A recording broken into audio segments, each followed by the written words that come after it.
बिस्मिल्लाहिर्रहमानिर्रहीम। अस्सलाम वालेकुम सामीन व नाज़रीन, मैं Iqbal Shah advocate Nizampur legal clinic में आपकी खिदमत में हाजिर हूँ क्लास नंबर 141 यानी 141 में। और आज का जो पार्ट है वो 21 है लॉ गेट के प्रिपरेशन के सिलसिले में, जो हम पाकिस्तान बार कौंसिल के सिलेबस के मुताबिक तैयारी करवा रहे हैं या तैयारी कर रहे हैं। और आज जो है मैं गुज़िश्ता जो चैप्टर 17 था उसके सिर्फ 4 सवालात मैं पहले आप लोगों को गोशे गुजार करूँगा और उसके बाद मैं फिर CRPC की तरफ चलेंगे। चैप्टर 14 से सेक्शन 154 से लेकर आखिरी जो है हम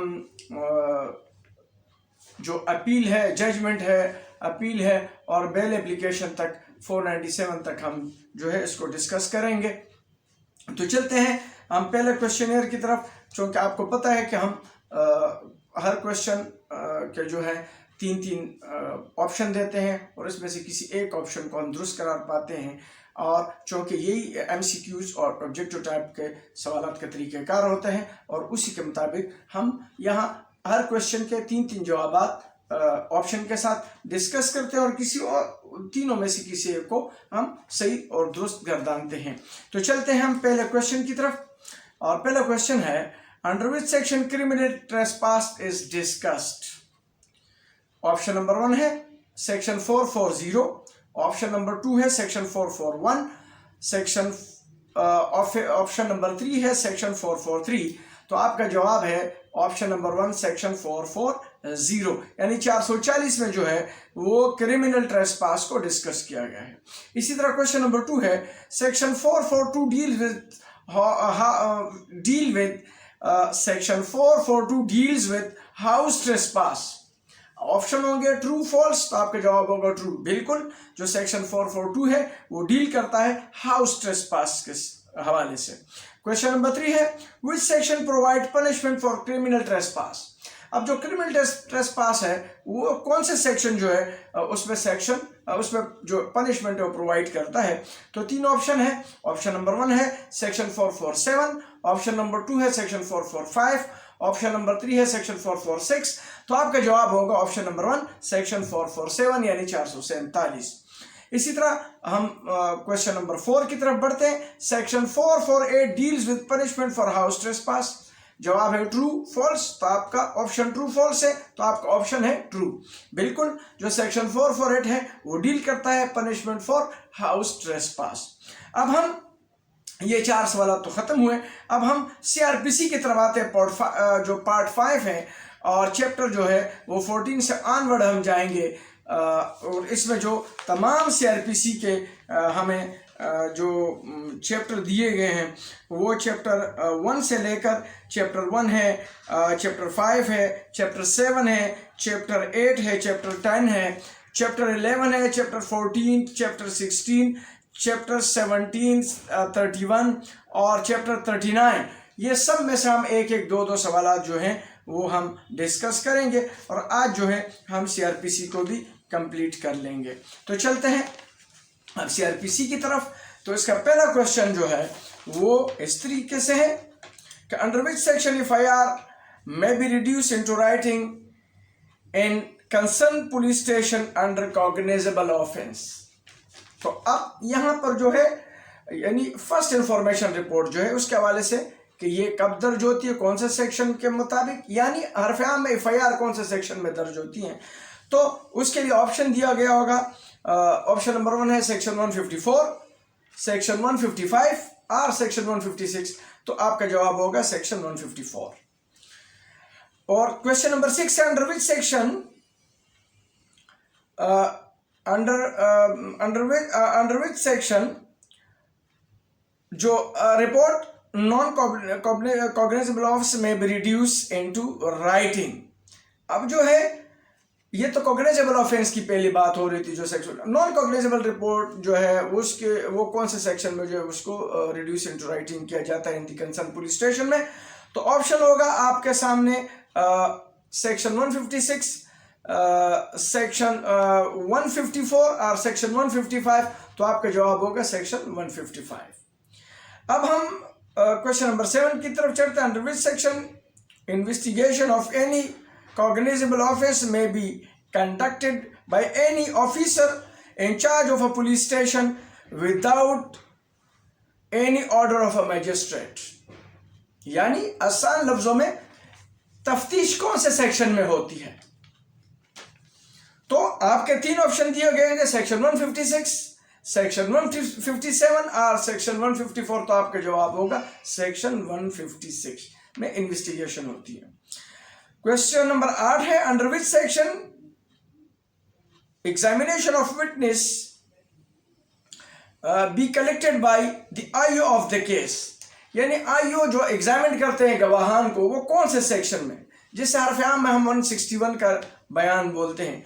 तो आपको 3 ऑप्शन होंगे, सेक्शन 161, सेक्शन 160 और सेक्शन 163। तो आपका जवाब होगा सेक्शन 156। जो पुलिस किसी का बयान रिकॉर्ड कराता है तो वो 161 में बयान, सीआरपीसी में बयान रिकॉर्ड कराता है। इसी तरह under which section confession statement be recorded by the concern magistrate. अब जो है 3 ऑप्शन दिए जाएंगे, सेक्शन 154, सेक्शन 155 और सेक्शन 160। तो आपका जवाब होगा सेक्शन 164। जो इकबाली बयान जो होता है 164 का जो कॉन्फेशनल स्टेटमेंट है वो मजिस्ट्रेट कौन से सेक्शन में लेता है? तो सेक्शन आपका जवाब होगा सेक्शन 164। इसी तरह ये सिर्फ एक्यूज का नहीं, ये किसी गवाह का भी बयान हो सकता है। इसी तरह सेक्शन नंबर 10 है,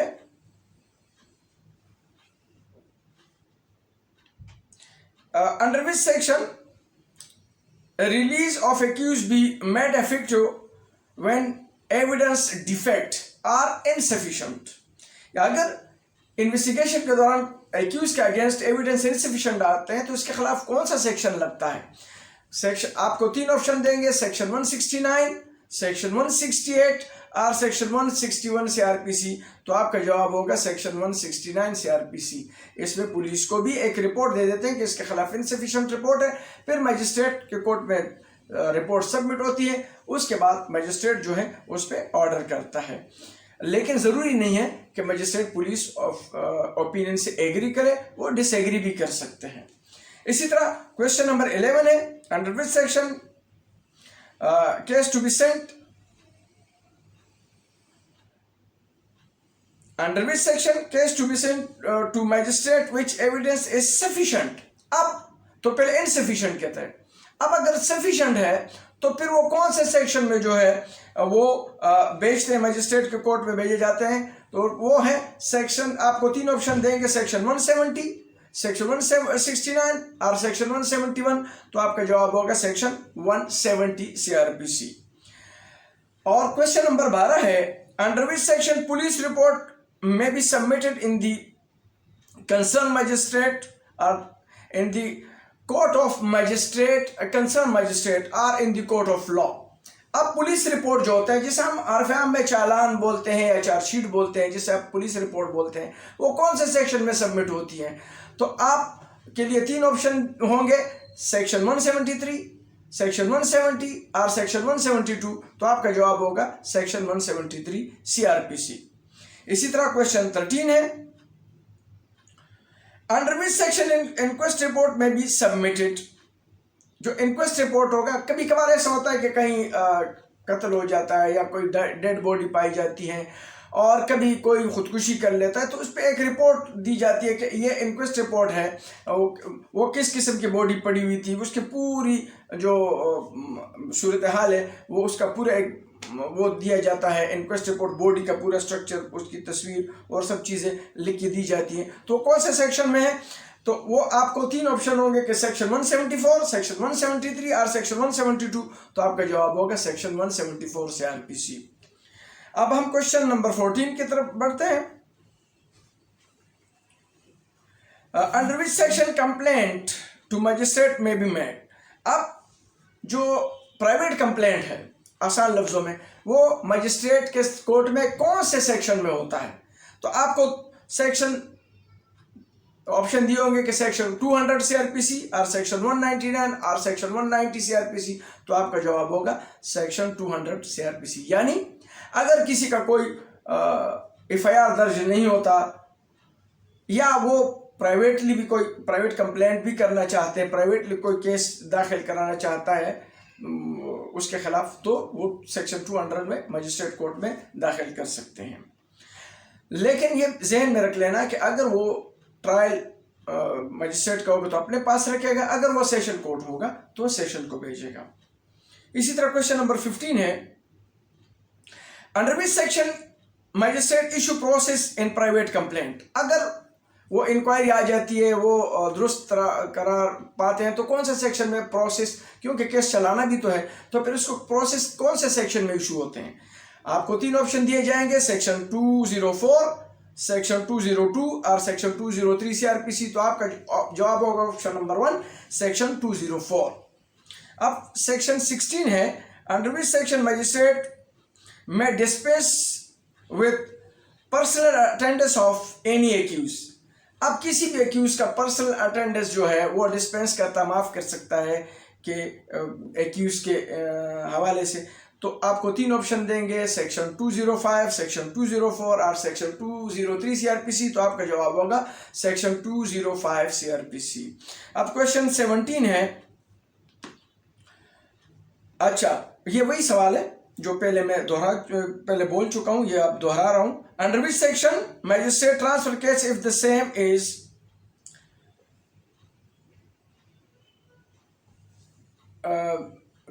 same is trial by session जज। अगर वो सेशन जज वो समझता हो कि सेशन को ट्रायल कर सकता है और मेरा ट्रायल नहीं है, तो कौन से सेक्शन में वो भेजेगा। प्राइवेट कंप्लेंट के हवाले से बात कर रहा हूं। तो आपको 3 ऑप्शन होंगे, सेक्शन 205 सी, सेक्शन 205 और सेक्शन 205 बी। तो आपका जवाब होगा ऑप्शन नंबर 1 सेक्शन 205 सी। अब जो मजिस्ट्रेट चार्ज फ्रेम करता है, under which section magistrate under which charge may be framed by the magistrate। आपको 3 ऑप्शन दे दिए जाएंगे, सेक्शन 242, सेक्शन 240 और सेक्शन 241। तो आपका जवाब होगा ऑप्शन नंबर 1 सेक्शन 242। यानी मजिस्ट्रेट कोर्ट में अगर चार्ज फ्रेम होता है तो कौन से सेक्शन में। इसी तरीके से नेक्स्ट क्वेश्चन है कि जो कॉपी सप्लाई है मजिस्ट्रेट कोर्ट में वो कौन से सेक्शन में होते हैं।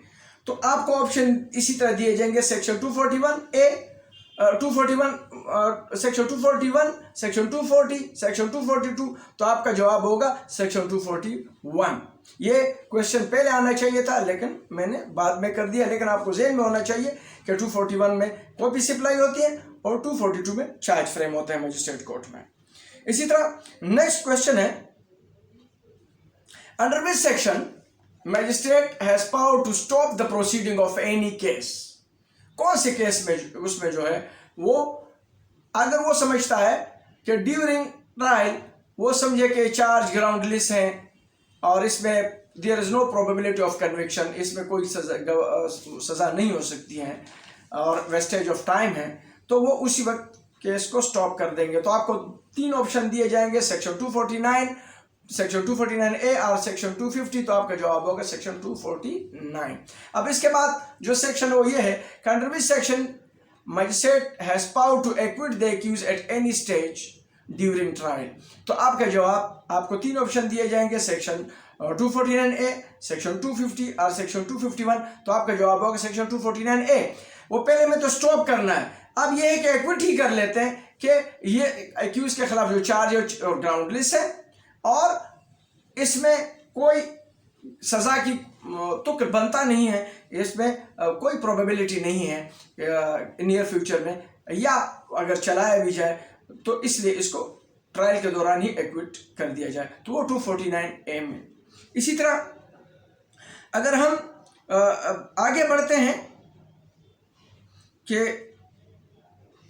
अपील के हवाले से, कि अगर मजिस्ट्रेट किसी को सजा देता है या छोड़ता है अगर किसी को सजा देता है मजिस्ट्रेट तो उसके खिलाफ किस सेक्शन में आप जो है अपील करेंगे? तो मजिस्ट्रेट के अगेंस्ट जब अगर सजा देते हैं तो आप सेशन कोर्ट में करेंगे, तो कौन से सेक्शन में करेंगे? आपको ऑप्शन होंगे 408, 407 और 406 में सीआरपीसी में। तो आपका जवाब होना चाहिए सेक्शन 408, 408 में। इसी तरह अगर सेशन जज कोई सजा देता है तो हाई कोर्ट में उसकी अपील होगी, वो कौन से में होगी? तो आपके जहन में होना चाहिए कि आपको ऑप्शन होंगे सेक्शन 410, 411 और 412 सीआरपीसी। तो आपका जवाब होगा सेक्शन 410 सीआरपीसी। इसी तरह अगर हम नॉन बेलेबल ऑफेंसेस में बेल मूव करते हैं किसी कोर्ट में, तो कौन से सेक्शन में बेल मूव होगी? तो आपको ऑप्शन दिए जाएंगे 497, 496, 495। तो आपका जवाब होगा सेक्शन 497, जो कि आम कॉमन प्रैक्टिस में पता होता है। लेकिन चूंकि लॉ गेट के हवाले से आपको चूंकि आएंगे फील्ड में, तो आपको पता होना चाहिए कि सेक्शन 497 में नॉन बेलेबल में। अब इसी के बाद क्वेश्चन है कि अगर बेलेबल ऑफेंसेस है तो उसमें जो है कहाँ जो है कौन से सेक्शन में बेल मूव होगी? वैसे कराची में तो प्रैक्टिस नहीं है कि उसमें बेल मूव होती है, लेकिन और जगह है।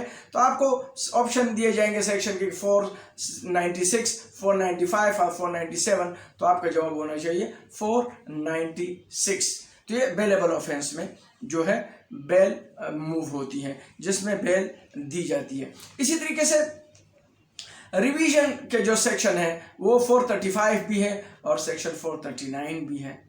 तो ये भी आपके जहन में रखना चाहिए। ये सिर्फ सीआरपीसी के हवाले से आज का जो था हमारा टॉपिक था। ये कोई तकरीबन 24-25 सवालात थे लॉ गेट के हवाले से। अब नेक्स्ट क्लास जो होगा वो हमारा लॉ ऑफ एविडेंस पे होगा, उसकी इंशाल्लाह तैयारी के साथ